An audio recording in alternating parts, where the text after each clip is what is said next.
নেপালের প্রধানমন্ত্রী বালেন্দ্র শাহ ক্ষমতায় আসার সঙ্গে সঙ্গে সমস্ত প্রাইভেট স্কুল নেপালে বন্ধ করে দিল।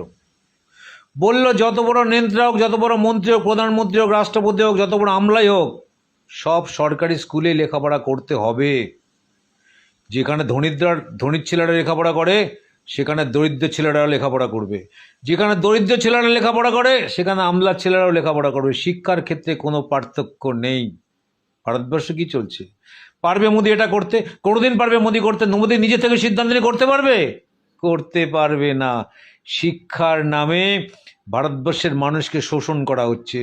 93,000 সরকারি স্কুল বন্ধ করে দেওয়া হয়েছে প্রাইভেট স্কুলে রমরমা করার জন্য।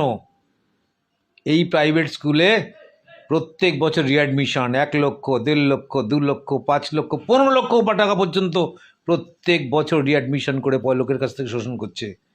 এই মোদি মানুষের কল্যাণে, ভারতবাসীর কল্যাণে কোনো সিদ্ধান্ত নিতে পারে না।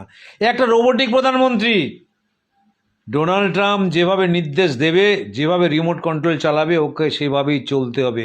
একটা কাঠের পুতুল মাত্র, এর কোনো ক্ষমতা নেই। এমনি প্রচার হচ্ছে বিশ্বের সেরা নেতৃত্ব, বিশ্ব গুরু, বিশ্বের সবথেকে জনপ্রিয় নেতৃত্ব ঠ্যাঙা। বিশ্বের সবথেকে অপদার্থ নেতৃত্ব মোদি। এই মোদি বিশ্বের সবথেকে অপদার্থ নেতৃত্ব, রোবটিক একটা প্রধানমন্ত্রী। আমেরিকার হাওয়ায় চলে, আমেরিকার নির্দেশে চলে, এর নিজস্ব কোনো সিদ্ধান্ত নেওয়ার ক্ষমতা নেই দেশের জন্য। তাই এই প্রধানমন্ত্রীকে যতদিন না পর্যন্ত অপসারণ করা যাচ্ছে ততদিন রাহুর মতো ভারতবর্ষটাকে গ্রাস করে কুড়ে করে খাচ্ছে। ভারতবর্ষ সব দিকে পিছিয়ে গেছে। ডলারের দাম আজকে কত, ডিজেল পেট্রোলের দাম কত, আজকে আমাদের যে পাসপোর্ট, সেই পাসপোর্টের মান কত, কোথায় পৌঁছেছে? কবে বুঝবে ভারতবর্ষের মানুষ? কবে বুঝবে বাংলার মানুষ যারা মোদি মোদি করে বেড়াচ্ছেন? তাদের ধিক্কার জানাই, তাদের লজ্জা হওয়া উচিত।